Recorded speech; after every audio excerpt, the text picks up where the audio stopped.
Welcome back to the Dershow.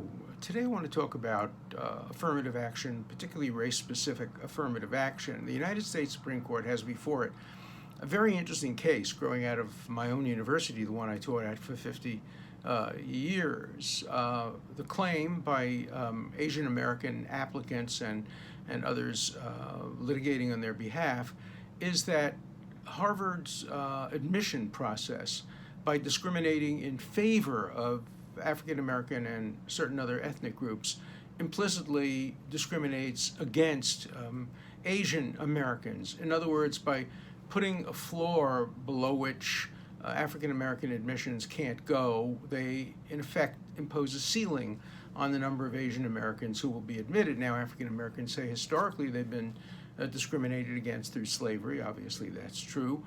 But Asian Americans have also been discriminated against.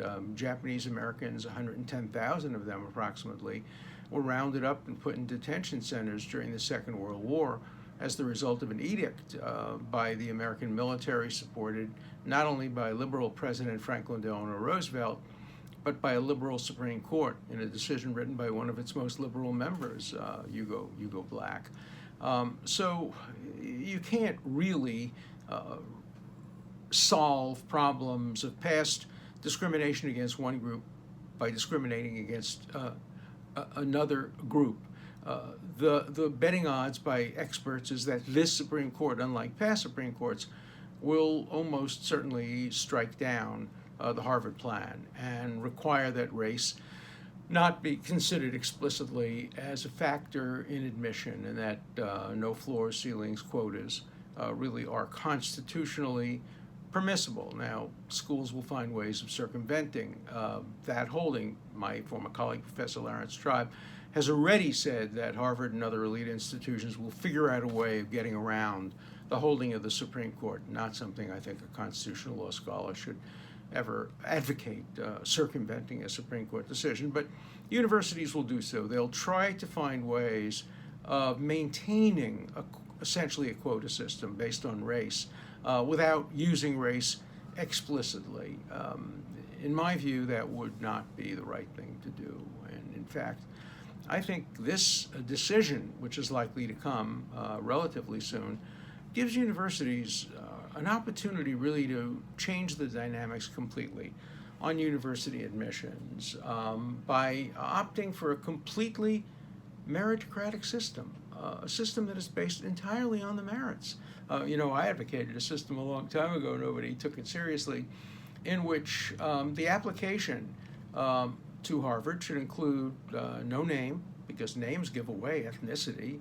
If your name's Dershowitz, they know you're not Irish, and in which the high school you came from isn't given. You can have a ranking for high schools, or 1, 2, 3, 4, based on previous performances, but it wouldn't matter if the number one ranked high school was Exeter Groton Fancy School, or some yeshiva in Queens, or Bronx High School of Science. So the admission committee wouldn't even know things about the applicants that were irrelevant, such as race and gender. They would only look at meritocratic considerations. Now, you can broadly define meritocracy because it doesn't only apply to grades or test scores. It can apply to work done out of school, to contests that have been won, to publications, to a range of other talents. A person could have a C average but be a genius in mathematics, and the math department will want to admit that person, or would be a genius at playing the cello, and the music department will want that person. So I'm not defining meritocracy solely by reference to grades or test scores, but for me the goal should be meritocracy, and that would mean ending a lot of other preferences that are very popular today. Let me give you an example of one that would be very difficult to sell to alumni: athletic preferences. Being a good rower or being a good basketball player has nothing to do with the role of a university. The role of a university is academic, intellectual, ideas, research. Every school wants to have a good volleyball team, and a good track team, but that shouldn't be a criteria for admission. You admit people based on academic abilities, and you hope that enough of them will be good athletes to field decent teams. And if they're not, okay, big deal. MIT has never excelled at athletics, and it's one of the greatest universities in the world, and a university that probably comes closest to meritocratic admissions than most universities. Indeed, science universities generally are more meritocratic than universities that focus on the humanities or politics or things of that kind. So I would eliminate athletic preferences. I would eliminate geographic preferences. Let's remember the origin of geographic preferences. There's no such thing as geographic preferences before the 20th century. And then the president of Harvard, who was a self-admitted racialist, he called himself a racialist and a bigot, and an anti-Semite, an anti-Catholic, an anti-black. He created geographic distribution to reduce the number of Jews admitted to Harvard, because if you take a certain number of people from all over the country, and Jews and other ethnic groups are concentrated in some parts of the country, you're going to end up inevitably taking fewer Jews and more people from Wyoming and other parts of the country with very small Jewish population. I would eliminate geographic preferences, athletic preferences. The rumor was if you played the bagpipe, you could get into Harvard because they need a bagpipe player to accompany the band at the Harvard game. No, that bears no relationship to academic accomplishment, academic success. So for me, the criteria should be purely meritocratic. The people who have worked hardest, the people who have accomplished the most, the people who have the highest test scores, yes, the people who have the highest grades, the people who have published the most, the people who have done extracurricular activities that show promise of academic skills. Those are the students who should be admitted. Those are the applicants who should be admitted. Will you get a diverse class? Well, if you have real equality, I think you're going to get a diverse class. When I needed some surgery not so long ago, I went all over asking for the absolutely most qualified doctor to perform this particular procedure. I went all over, and I got one name came out from everybody. And of course I went to that doctor. He turned out to be an African-American young man from Brooklyn. He was the most qualified. And I think if you eliminate barriers to equality and aspire to Martin Luther King's dream of a world in which his children will be judged not by the color of their skin, but by the quality of their character, you're going to get diversity, and you're going to get a deeper form of diversity. It won't be skin deep. It won't be superficial. It won't be politically correct. It will be diversity of all kinds: ideological diversity, religious diversity, political diversity, ethnic diversity.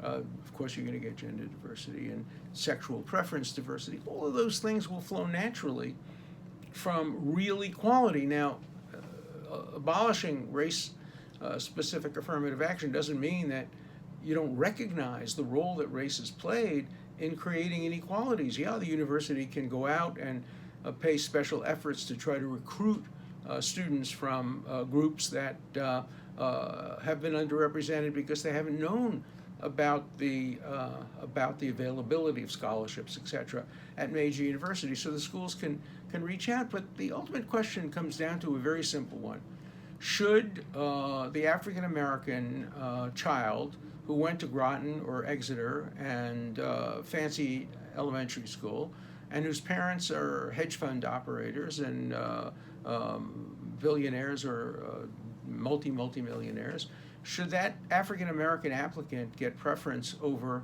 a slightly more qualified academic kid from Appalachia who's had to struggle hard to be able to get good grades because he had to work, because he had a mother who was addicted to drugs and a father who was left home?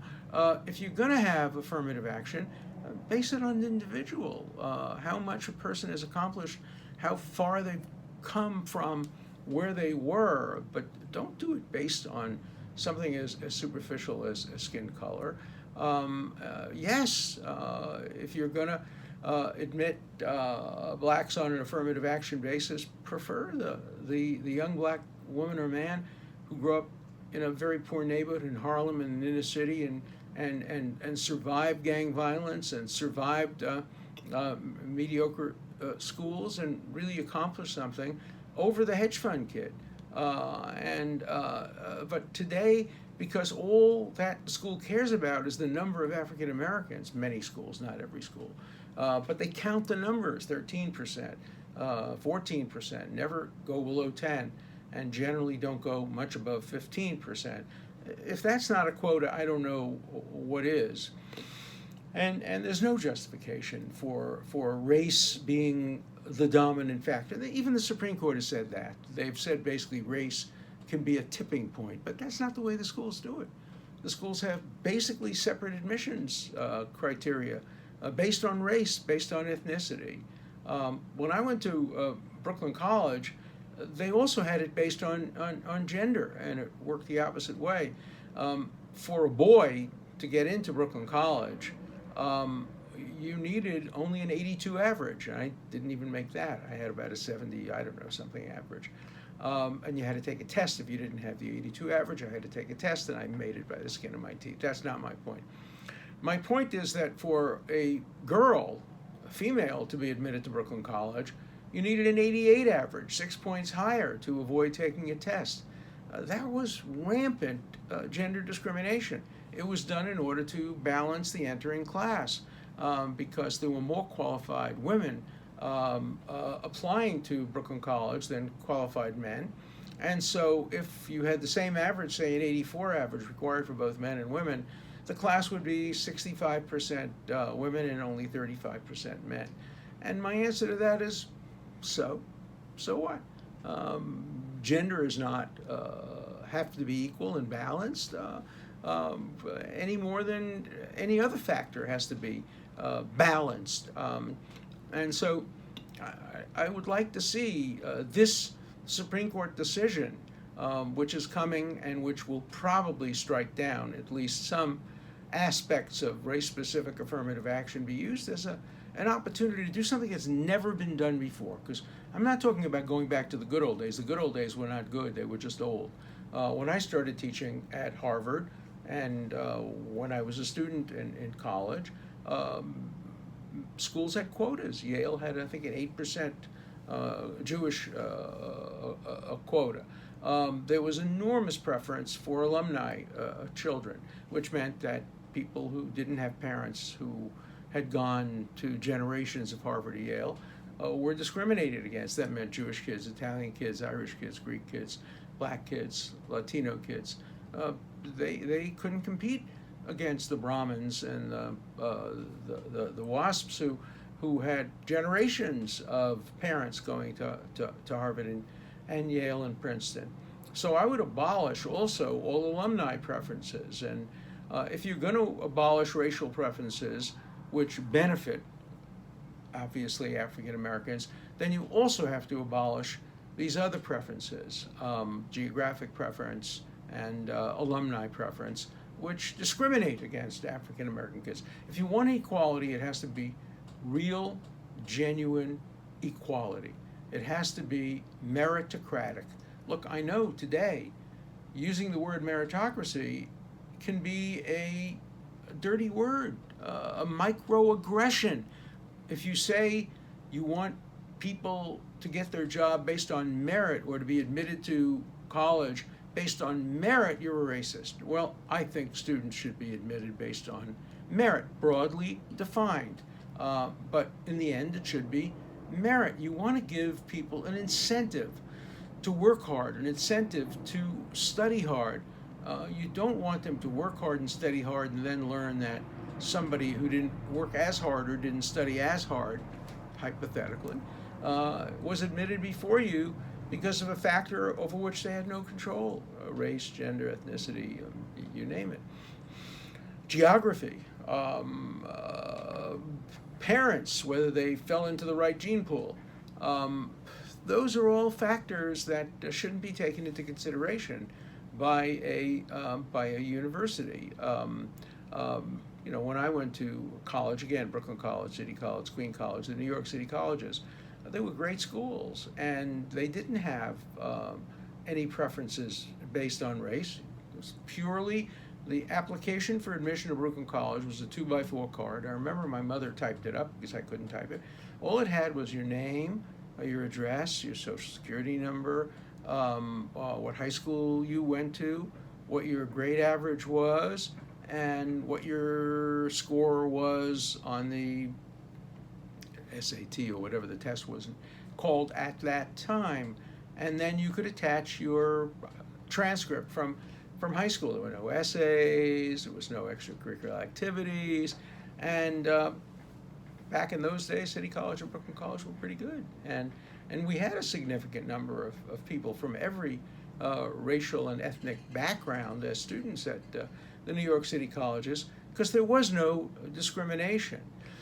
Look, it doesn't mean that a kid who comes from a very, very poor family with no privilege or no background will have the same chance of admission, but that's the world we live in. They don't have the same chance of good medical care, of good housing care. We should do everything in our power to equalize society in every way, but race-specific affirmative action is not the way to do it. It brings about a university experience which is richer for having a diverse array of students in the class, but not as rich in terms of incentivizing young people to work hard and understand that they'll be rewarded based on their merit. So that's my bit. I know there'll be a lot of controversy about it from both sides. I think the left will argue that race should be taken into account. Some on the right will say, well, athletics certainly should be taken into account, alumni preferences should be taken into account. But you know me, I'm always alienating both the right and the left, and so I'm going to alienate both the right and the left. I think meritocracy is the answer. Meritocracy is the solution. Meritocracy is best for universities and, more importantly, best for America. Before I take some questions, my sponsor. Do you own a small business and need help in growing it? Then AnthemSoftware.com is your one-stop solution. Anthem Software helps small businesses all over America find, serve, and keep more customers profitably by providing world-class CRM software and results-focused market services. Your business will not only grow but dominate in this highly competitive modern world. That's AnthemSoftware.com. Every business needs a song, and AnthemSoftware.com can help you sing yours. Visit AnthemSoftware.com to schedule your free demo of this amazing solution. So let's take a few questions at this point and see whether I can respond to what's on your mind. I only assume that Alan Dershowitz is fearful and ignorant about firearms because he has little or no experience with them. A number of emails basically made that point. Professor Dershowitz, please share your experience with firearms. Have you ever held a gun? Have you ever fired a gun or been trained on the use of a gun? Did you ever own a gun? Well, let me tell you, I've never had an abortion. I've never had an abortion. I've never committed a murder. I have never done a great many things that I comment about and write about. I've written 50 books that deal with some of these issues, but yeah, when I was a kid, I went to camp and I shot target practice with a .22, but that doesn't count. No, I've never really had a gun. I don't like guns. I wouldn't allow a gun in my home. None of my family, as far as I know, have guns. I probably shouldn't say that because it makes me more vulnerable to attacks by some of the people on some of these emails. Here, one email says, guns protect the masses from people like Dershowitz. Is that a threat? I don't think so, but I was told by a security expert some years ago that I should have a gun, but I've made a decision not to. The Second Amendment doesn't require me to have a gun. It just may permit me to have a gun under certain circumstances, but you don't need to be an expert on guns or an expert on abortion to have constitutional political decisions about that. people could make the opposite argument. If you own a gun, you're disqualified. You can't enter into this discussion because you're biased. You own a gun. This decision should be made only by people who are potential victims of guns, not people who are potential assailants with guns. So it's an absurd argument. I am perfectly competent to state opinions about guns, and you're perfectly competent to criticize me for it. But the fact that I don't regularly shoot guns or have abortions is not a good argument for disallowing me or discounting my views. I got a lot of emails about guns. Take guns away from gangs that run rampant in Democratic-controlled cities and left-wing nut jobs like Antifa, Black Lives Matter, and blacks in general. Then gun crimes would be reduced to near zero. No, you can't generalize based on race at all. And if you look at some of the most recent horrors, obviously the one in Buffalo was perpetrated, allegedly, by a white anti-black racist. I wish they had taken his gun away from him. I wish he hadn't been able to legally buy a gun. The person who committed the massacre at the synagogue in Pittsburgh was a white person. Many of these gun crimes are committed by rural people from red states. So you can't make it into, as you try to make everything into a partisan political issue. No, it just doesn't work.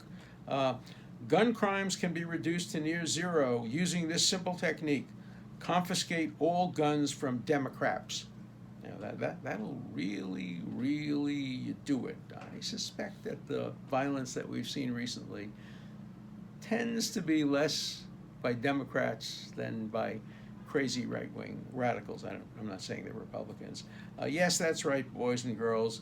Democrats account for 99.9% of the gun crimes. I love these guys who know the statistics. 99.9% of gun crimes are committed by Democrats. All right, $1,000 to your favorite pro-gun charity if you can back up that statistic. You get lots and lots of stuff like this. I'm 100% for disarming Alan Dershowitz's private security. I don't have private security. I have sometimes had it when I've had to be on lecture stages. Generally, they've been police officers. And I'm fully in favor of police officers having guns and the military having guns. I'm not against guns. Everyone, oh no, Dersh doesn't mean that his private security shouldn't have firearms that they deem necessary. He means that you and I shouldn't have them. I don't mind you having them. I don't mind I having them. I don't want the guy who went up to Buffalo to have them, or the guy who shut up a church in Laguna, California, to have them. It's not an easy issue. It's not easy to disarm the people who are going to misuse firearms without also disarming people who might help prevent crimes by having a gun. These are very hard, complex issues, but they're not going to be decided or satisfied or resolved by this kind of nonsense of claiming Democrats and only Democrats shoot people, or maybe even by what President Biden said, namely that all gun violence essentially comes from white supremacists. A lot of it does, but some of it doesn't. Some of it has come from radical leftists or radical Muslims. We know that there's been some terrorism in the United States as a result of that. So, these are issues that require a complexity of views. The problem, Professor, is not enough guns in the hands of the peaceable. So this is a guy who wants more guns. I hear a lot of that. If you have more guns, there'll be less gun violence. Duh. No, that's not going to happen. We have the most guns of any country in the history of the world. The history of the world. And we also have more gun violence than any country, at least in modern history. Those crazies and others prone to violence do not care a whit as to what the laws they break or to whom they will violate their lives. The criminal will find a way to obtain their weapons of choice while so many lawmakers seek to deprive the honest citizens of theirs. Of course, it's a very difficult issue, but there are ways, and there are countries that have figured out ways of allowing law-abiding people to have guns while reducing, not eliminating, you can't ever eliminate, but reducing the number of guns that are in the hands of law violators or people who will use the guns for illegal purposes. I'm so sick and tired of Alan Derp. The man literally has zero actual position on anything, just talks in platitudes, and unfortunately no one ever informed him that his views are nothing more than word salad. The word waffle has new meaning every single time he speaks. He's the exact caricature of what is wrong with higher learning. A lot of high, apparently, but no learning from history. That's the criticism you get when you try to be balanced, when you try to understand that problems are complicated. It's called a waffle. It's not a waffle. I understand both sides of these issues.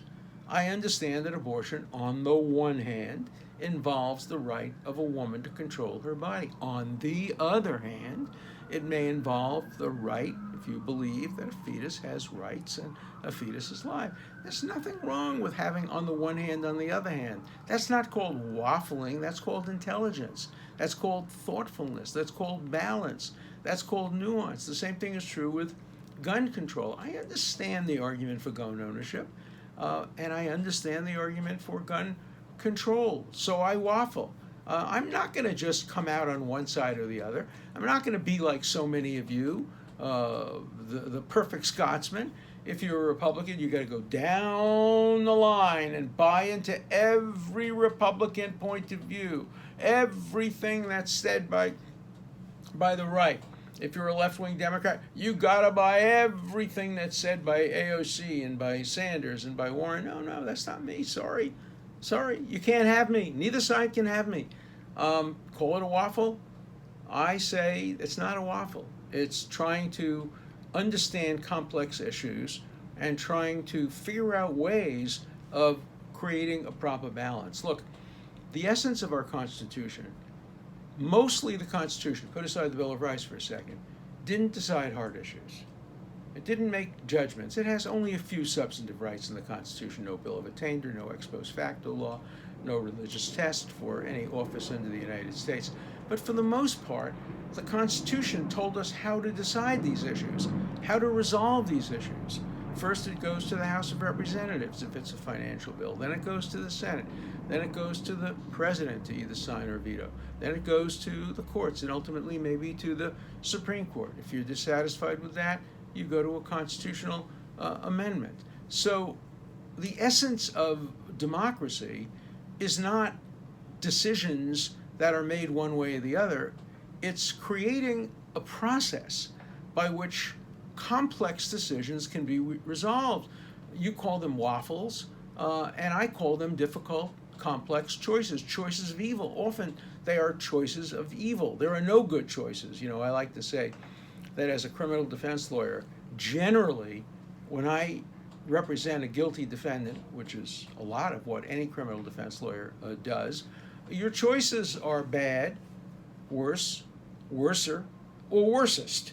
And if you can get from worsest to worse or from worse to bad, you're doing a pretty good job. You're never going to get to good because your client's guilty. So if you can figure out a way of getting your client 5 years in jail instead of 10, you've done your job. I think the same thing is often true with cancer doctors or doctors who treat terminal patients. The outcome is not going to be good, but if you can improve it from dying tomorrow to dying a year from now, or if you can improve it dying 6 months from now, but with less pain and less intrusion, you're doing good. In life, we don't always get the option of picking good.